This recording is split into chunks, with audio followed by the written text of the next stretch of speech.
At ayun na nga, good morning guys sa inyong lahat. Nga pala yung setup namin kahapon. Ngayon ko lang siya in-upload dahil medyo na-busy tayo dahil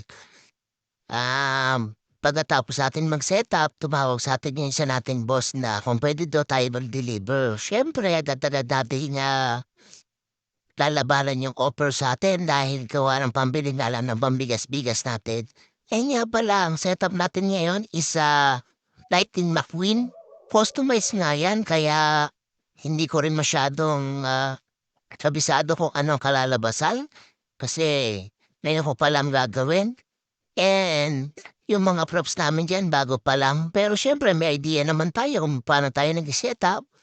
Go to the flow lang tayo kung ano yung setup na ginagawa natin, ganun lang gagawin natin. Hindi naman tayo magbabago ng ating routine. Kaya, ayan, almost na nga rin tayo niya. Naglalagay na ako ng LED na ilaw sa ating panel. At pag nakabit natin yan, medyo tapos na at ayan na nga ang finished product ng ating setup. Salamat nga pala sa mga nagtiwala sa amin kahit na wala kaming idea. At yan, sobrang nag-enjoy naman sila. Maraming salamat sa inyo. Sa mga gusto mo po, pwede kayo pag-message agad sa amin kay Kevin Styling.